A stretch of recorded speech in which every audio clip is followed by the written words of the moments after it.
Est-ce que vous saviez qu'étymologiquement, le mot révolution signifie mouvement circulaire? On revient au point de départ après avoir fait un tour complet. Et ben, ça me fait penser au parcours de notre artiste essentiel du mois. Il s'agit de Jonathan Breton. Il est danseur, il est chorégraphe, il est originaire de Blois. Il s'est formé en France avant de s'envoler pour New York où il a intégré l'une des plus grandes compagnies de danse là-bas, la compagnie Alvin Ailey. Et puis lui-même, il a créé sa propre troupe. Il a décidé de quitter la grosse pomme, hop, destination, retour à l'envoyeur du côté de Blois avec sa troupe franco-américaine.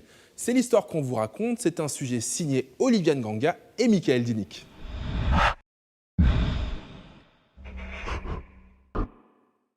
On a entendu pendant la crise que la culture n'était pas essentielle. Et c'est vrai que quand on est professionnel de la culture, c'est quelque chose qui est très violent. C'est dire en fait à la personne, ton profil n'est pas essentiel, tu n'es pas essentiel.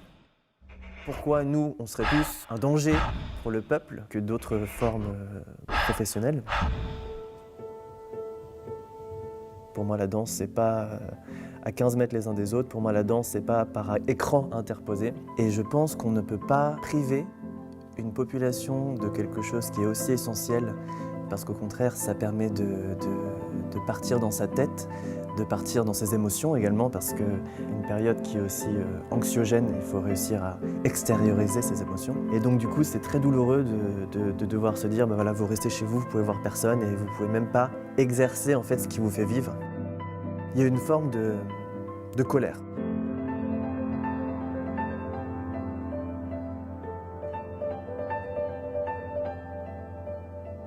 Moi, j'ai été formé en France. Ensuite, je suis parti à New York, chez Alvin Ailey, et je suis resté 7 ans travailler là-bas en tant que danseur, et puis après en développant la compagnie Azad Dance Theater pour laquelle je travaille aujourd'hui.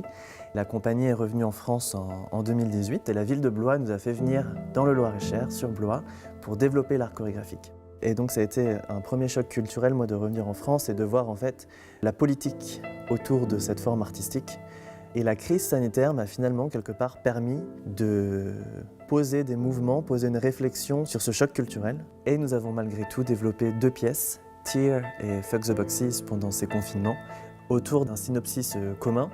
Donc une pièce que j'ai développée d'une façon dramatique. Quelque part, la douleur qui est causée par le fait de ne pas rentrer dans les cases. Et ce même sujet qui a été traité aussi d'une façon comique. Donc là, on fuck the boxes, on emmerde les cases justement, de dire que on n'est pas tous pareils, on rentre peut-être pas tous dans les cases, mais c'est ça qui fait la beauté de l'art et c'est ça qui devrait être mis en avant plutôt qu'une forme artistique unilatérale.